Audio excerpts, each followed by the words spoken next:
Ay, grabe talaga nangyayari ngayon sa abot kamay na pangarap na kung saan ipinakita ng episode para bukas o yung teaser. Yes guys, dito nga si Moira is talagang gusto niya nang lumaya.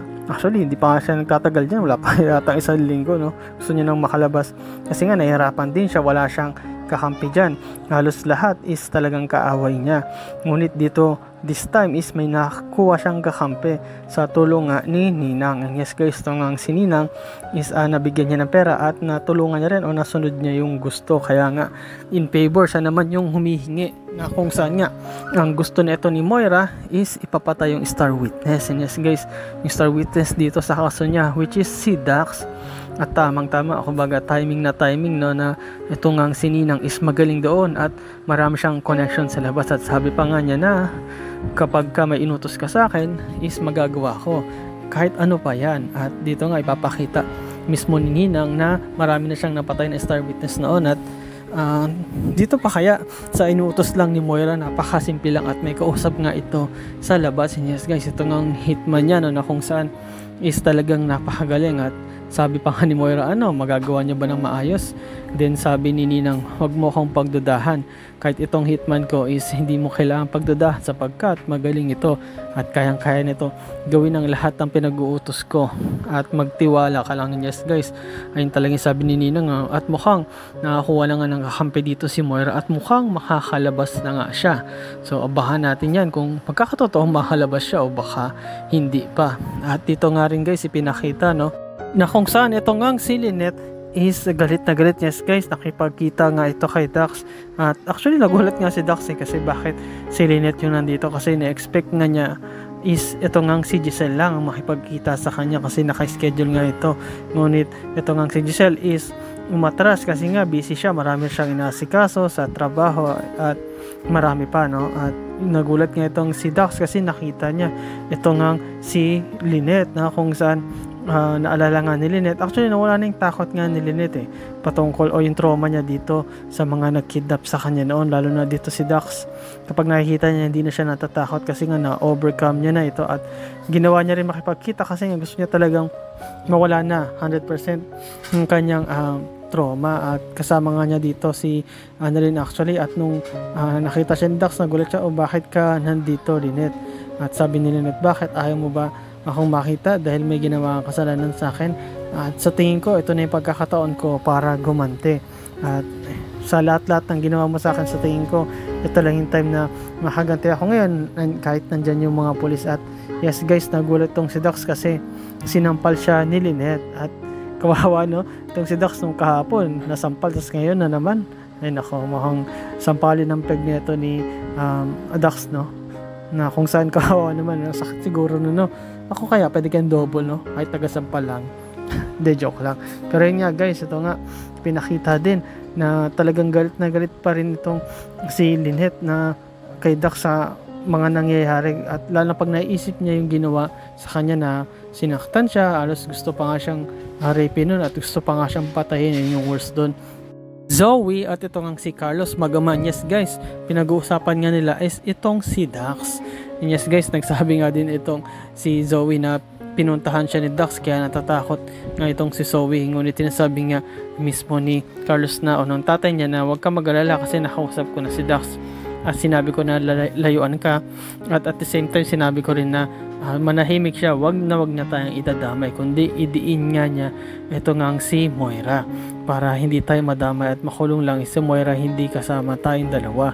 At sabi mismo ni Zoe na dapat is ipapatay na lang yan si Dax kasi kung hindi magsusumbong ito at talagang madadamay tayo kahit hindi magsalita si Mami. Pero kung itong si Dax is magsasalita, so mahirap yon. Yan yes guys, habang nag-usap nga sila, tumawag nga rin itong si Moira. Yes guys, ito nga nakausap na naman niya ang kanyang anak na si Zoe. At ito namang si Zoe is nag-report agad, nagsusumbong nga dito sa mama niya. And yes guys, kung nagtataka kayo sa nakakuha ng cellphone tong si Moira, syempre dun mismo sa kulungan, at magaling ito, nakagawa to ng paraan para maging kakampi niya itong si Ninang at pinapahiram na siya.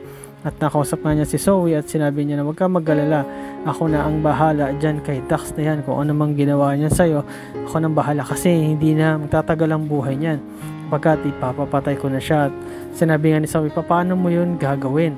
Sino yung contact mo ay nasa loob ka? Ngunit sinabi nga ni Moira, wala kang tiwala sa akin, ako na ang bahala.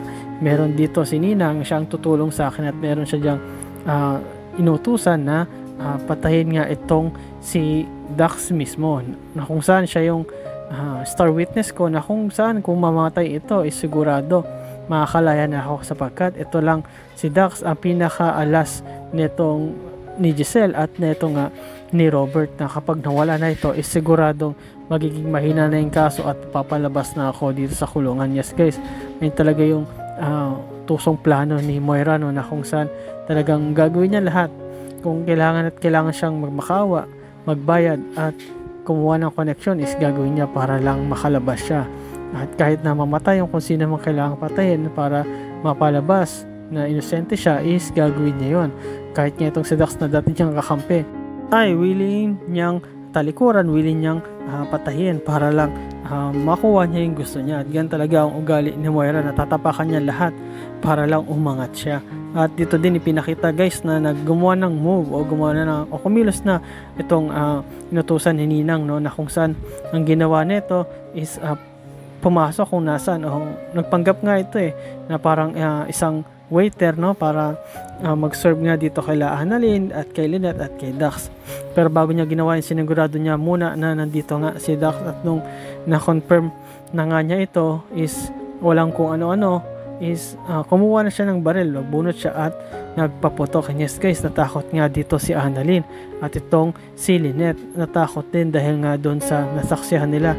At ito rin si Dax, natakot siya kasi inisip niya na baka siya yung puntiryahin nito, at nagkaputukan nga at nagkasigawan din. At actually halos madali ang lahat at sa pagbabunot nga ng baril nitong lalaking ito is mutik pang matamaan tong si Lynette at si Annalyn. Ngunit itong si Dax is tinamaan at mukhang malubha yung pagkabaril sa kanya at mukhang hindi ito makaka-recover. Ngunit sa ginawa niya pagbaril is buti na lang may mga security rin na dumating, kaya itong hard killer, itong hitman is natakot at umalis agad. At buti na lang hindi nadamay dito si Annalyn at si Lynette. At mismo sabi nga ni Moira na kung swertehin tayo, sabi niya kay Zoe, is baka hindi lang si Dax yung mapahamak o mabaril o mapatay, kundi pati nga rin tong si Lynette at ito nga si Annalyn. Pero buti na lang at di sila nadamay. At pero itong kawawa yung kondisyon ngayon ni Dax mismo kasi nabaril siya. Ang tanong lang dyan guys ngayon is makaka-recover kaya itong si Dax o mabubuhay kaya ito o makatakas pa kaya to, o baka naman matuluyan na ito sa pamamagitan nito nga ni Ninang at nito nga ni Moira at yung hitman. At ano kaya ang mangyari dito kay Moira? Makakatakas na ba siya? Baka naman mag-stay at tuloy mabulok siya dyan sa kulungan kahit namatay na itong si Dax. At ito namang si Giselle at si Robert, ano kayang gagawin nila para mapanatili si Moira doon sa kulungan at hindi na makalabas at baka manggulo sa kanila uli. At ito namang si Justin, ano kaya ang karagdagang impormasyon na malalaman niya patungkol nga dito sa sikreto ni Zoe at sino yung lalaking kausap niya. At ito namang si Annalyn, ano kayang gagawin niya para maprotektahan ng mama niya at hindi mapahamak, at magigising pa kaya si Don Pepe. And yes guys, salamat sa panonood niyo sa aking channel, sa inyong pag-like, comment at pag-share at sa inyong support din. At yun lang guys, ingat palagi, bye bye.